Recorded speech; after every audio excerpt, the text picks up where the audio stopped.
Pour apprendre la technique du trail running, il faut être en montagne et faire des trucs très différents. Il faut marcher, il faut courir, il faut grimper, il faut être dans les forêts, dans la neige.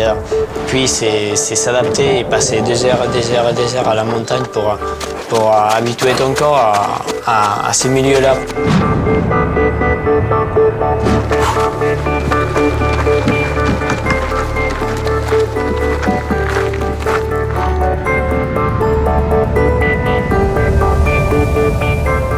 C'est des entraînements qui durent 3 semaines. Il faut quand même faire d'abord un bon bloc de volume pour préparer. Là, c'est en fonction de la course. Si c'est une course en ultra-trail, tu vas faire des séances de 5-6 heures. Si c'est une course à skyrunning, tu vas faire des séances de 1h30, 2 heures de course. La deuxième semaine, tu fais plutôt de l'intensité pour monter les rythmes. Et la semaine avant la compétition, c'est plutôt du repos. Donc l'entraînement, c'est tous les charges, mais il ne faut pas oublier la récupération. C'est de dormir beaucoup, c'est de travailler avec les kinés pour les muscles, c'est de bien manger, c'est tout ce qui est autour de l'entraînement et qui fait que le jour de la compétition, tu arrives en forme.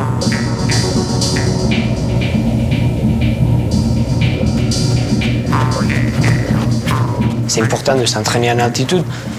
Ton corps il est adapté à travailler avec moins d'oxygène, alors quand tu descends faire des compétitions plus basses avec plus d'oxygène, tu peux aller plus vite.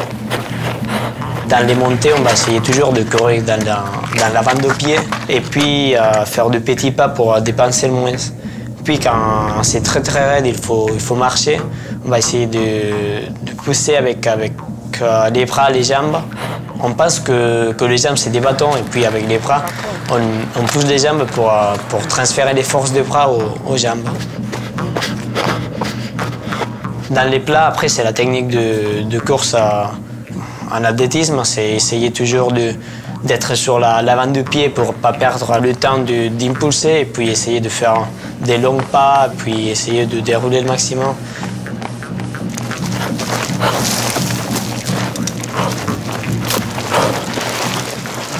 Et puis dans la descente, il faut imiter les chamois. Je crois que c'est l'animal qui est plus adapté à la montagne quand tu les vois descendre.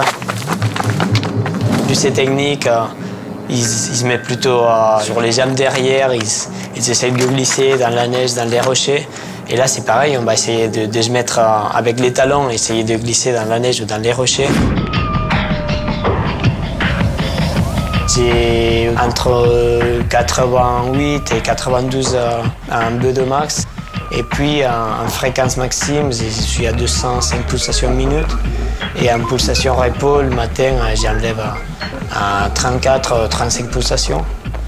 Et après, les seuils en compétition, dans une course d'1h30 jusqu'à 3 heures, j'ai pu être en moyenne à 190 pulsations. On a développé un protocole qui c'est en pente et en vitesse. On augmente tous les 3 minutes la pente et la vitesse. Et on peut arriver à courir à 20 km/h en pente de 16-17%. Bon, le secret, c'est comme tout, c'est sortir tous les jours et s'entraîner. Puis si tu t'entraînes, tout est possible.